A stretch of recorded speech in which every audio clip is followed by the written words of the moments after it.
ఇలా నిలబడం. నెక్స్ట్ జవ్వాది ఉమాభాస్కర్ మీరా, లక్ష్మి. నిన్న కూడా చూసాం, ఎవరైతే గతంలో ఇరిగేషన్ శాఖ మంత్రిగా పనిచేసినటువంటి నిన్న రాంబాబు గారు కూడా మాట్లాడుతూ ఉన్నారు. చాలా ఆశ్చర్యం, ఎందుకంటే పోలవరం గురించి మాట్లాడేటువంటి అర్హత వైసీపీ నాయకత్వాన్ని ఎక్కడ ఉంది అంటే 5 సంవత్సరాలు నీకు అధికారం ఇచ్చారు 2019, 2024.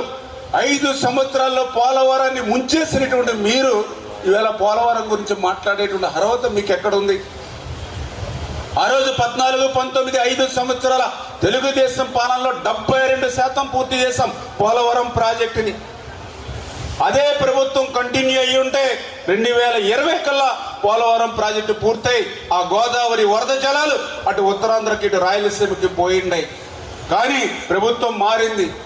పోలవరం ముంచేసినటువంటి పరిస్థితి, పోలవరాన్ని ధ్వంసం చేసినటువంటి పరిస్థితి, పోలవరాన్ని విధ్వంసం చేసినటువంటి పరిస్థితి 5 సంవత్సరాల పరిపాలనలో మనందరం కూడా చూసాం. 14, 19, 5 సంవత్సరాల్లో 72% మనం పూర్తి చేస్తే మరి వాళ్ళ 19, 24, 5 సంవత్సరాలు వాళ్ళు చేసింది 2%. ఎక్కడ 72%, ఎక్కడ 2%? పేరుకి 2% అభివృద్ధి చూపించారు కానీ నాకు తెలుసుండి 20-30% పోలవరాన్ని వెనక్కి నెట్టేసినటువంటి వాళ్ళు ఈరోజు పోలవరం గురించి సిగ్గు లేకుండా ఈరోజు మాట్లాడుతున్నటువంటి పరిస్థితి.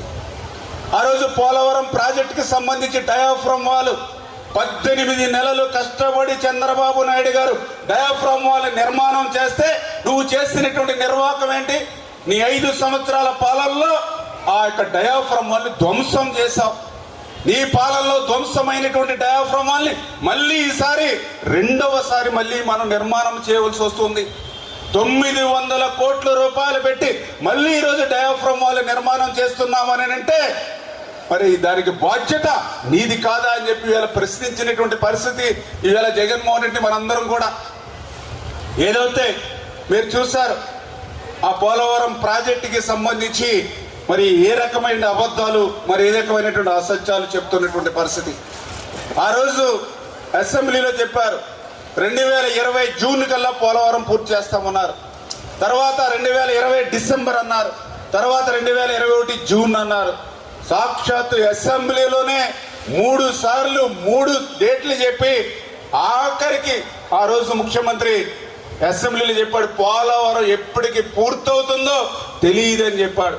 పోలవరాన్ని ప్రశ్నార్థకం చేసేశారు. అటువంటి మీరా ఈరోజు పోలవరం గురించి మాట్లాడేది?